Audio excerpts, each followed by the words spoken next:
বিসমিল্লাহির রহমানির রহিম। আসসালামু আলাইকুম ডিয়ার ভিউয়ার্স, আশা করি সবাই ভালো আছেন। খুবই গুরুত্বপূর্ণ একটা বিষয় আলোচনা করার জন্য আজকে আমি হাজির হয়েছি।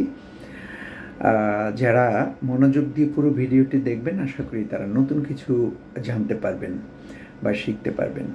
সো বিষয়টি হচ্ছে, আমরা সবাই জানি আমাদের দেশের যে বাতাস বা এয়ার, এটা মারাত্মক লেভেলের পলিউটেড।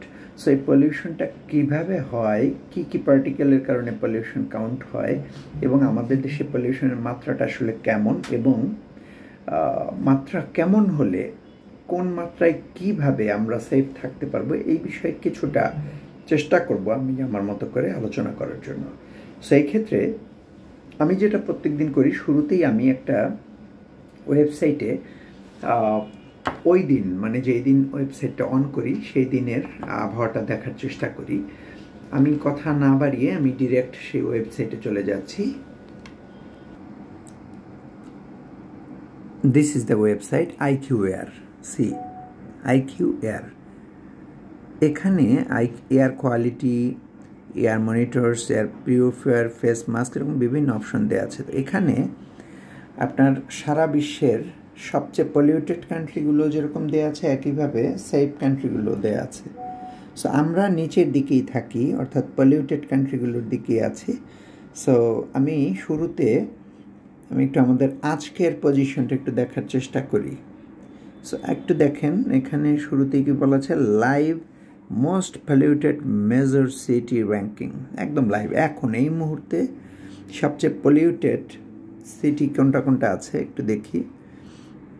এখানে পয়েন্ট আছে, প্রথমেই আছে কিংহাসা, ডেমোক্রেটিক রিপাবলিক অফ কঙ্গো। এটা আফ্রিকান একটা কান্ট্রির সিটি। এখানে AQI র্যাঙ্কিং এসছে 160। সো খুবই বাজে অবস্থা, সেখানে আনহেলদি অবস্থা। দ্বিতীয় অবস্থানে আছে জাকার্তা, ইন্দোনেশিয়া। তৃতীয় হচ্ছে হ্যানয়, ভিয়েতনাম। 4 নম্বরে আছে জেরুজালেম, ইসরায়েল। 5 নম্বরে আছে চিলির সান্তিয়াগো, এবং 6 আছে দিল্লি, ইন্ডিয়ার, এবং 7 আছে ঢাকা, বাংলাদেশ। আজকে কিন্তু কম্পারেটিভলি আমাদের অবস্থানটা একটু ভালো। আমরা বেশিরভাগ সময় 1, 2, 3 এর মধ্যে থাকি, কিন্তু আজকে আমরা আছি 7 নম্বরে। 8 আছে উহান, চায়নার, এবং 9 আছে পাকিস্তানের লাহোর, এবং 10 পাকিস্তানের একটা শহর হচ্ছে করাচি। আর যদি আমি ভালোর দিকে যাই, মানে বেটার সিটি আবহাওয়া, তাহলে 1 নম্বরে আছে কোনটা একটু দেখি আমরা, ইউএসের ডেনভার। একটু দেখেন, এয়ার কোয়ালিটি 22, মানে খুবই হেলদি এনভায়রনমেন্ট। সেকেন্ড হচ্ছে তাইওয়ানের কাওসিয়াং, 3-এ আছে ভালোর দিক দিয়ে 3 ইটালির মিলানো।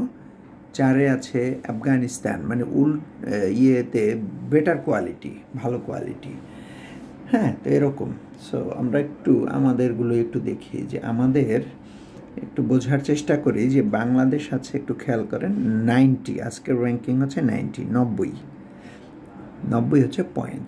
90 পয়েন্ট হচ্ছে, এখানে দেখি আমরা 90 হচ্ছে 51 থেকে 100, 51 to 100 এটা হচ্ছে মডারেট, আর 0 to 50 হচ্ছে গুড, 101 থেকে 150 হচ্ছে আনহেলদি, 151 to 200 হচ্ছে আনহেলদি। ওকে, আর 101 মানে 101 থেকে 150 হচ্ছে unhealthy for sensitive groups. So আমরা আজকে আছি হচ্ছে কোন গ্রুপে? আজকে আছি আমরা মডারেট গ্রুপ। খুব খারাপ না, তারপরও আজকে কি কি সতর্কতা অবলম্বন করতে হবে যদি আমরা ভালো থাকতে চাই, আমরা একটু দেখার চেষ্টা করি। ওকে,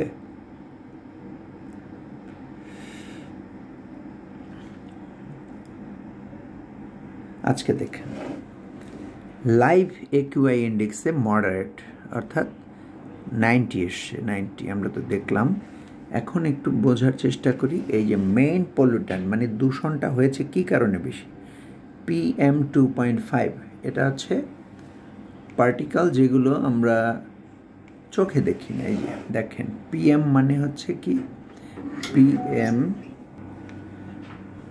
PM হচ্ছে যেগুলো অদৃশ্য পার্টিকেল। হ্যাঁ, যেগুলো আমরা আমাদের বাতাসের মাধ্যমে আমাদের ইনহেল হয় শরীরে। তো এই যে 2.5 PM যেগুলো আছে, 2.5 মাইক্রনস অর লেস ডায়ামিটার, এইটাই হচ্ছে আজকের যে দূষণ, এইটার প্রধান পার্টিকেল। এগুলো গাড়ির ধোঁয়া, কলকারখানার ধোঁয়া বা বিভিন্ন ধুলাবালি থেকে আমাদের শরীরে যায়।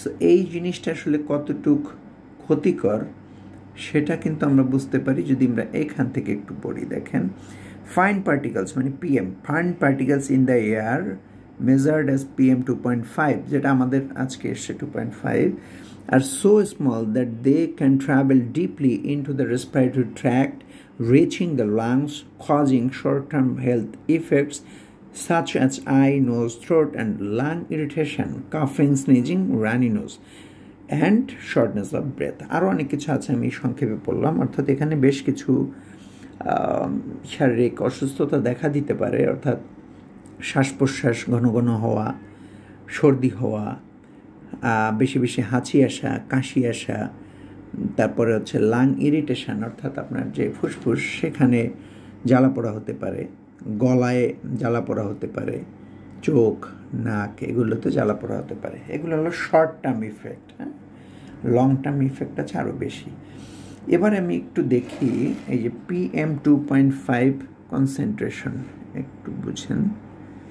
আচ্ছা, in Dhaka is currently 6 times the WHO annual air quality guideline value, অর্থাৎ যে কোয়ালিটি ভালো মানের থাকা উচিত তার চেয়ে 6 গুণ খারাপ অবস্থায় এই মুহূর্তে ঢাকার বাতাস। ঠিক আছে, সো এই ক্ষেত্রে করণীয় কি একটু দেখেন। Health recommendations, what is the current air quality in Dhaka? Number 1, sensitive group should reduce outdoor exercise.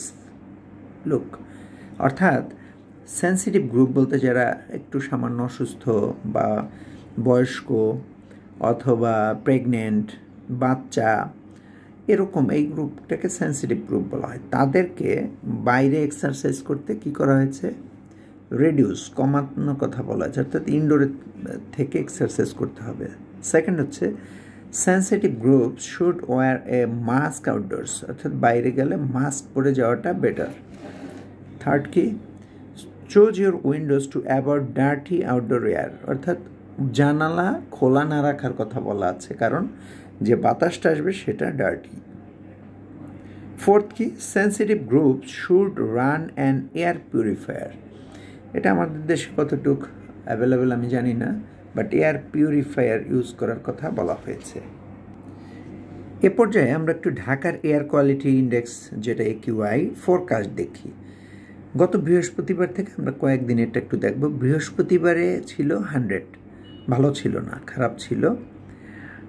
ফ্রাইডেতে ছিল 108, যথেষ্ট খারাপ ছিল। একটু দেখেন, এই যে শুক্রবারে অনেক খারাপ ছিল বেশি। স্যাটারডে মানে গতকালকে ছিল 90 AQI, আজকের মতোই মডারেট। এবং আজকে যে টুডে, আজকে রোববার, মডারেট 90 AQI US। ওকে, এবার দেখেন আগামীকালকে কিন্তু এর চেয়ে একটু ভালো থাকবে বাতাস। June 3 Monday, moderate 74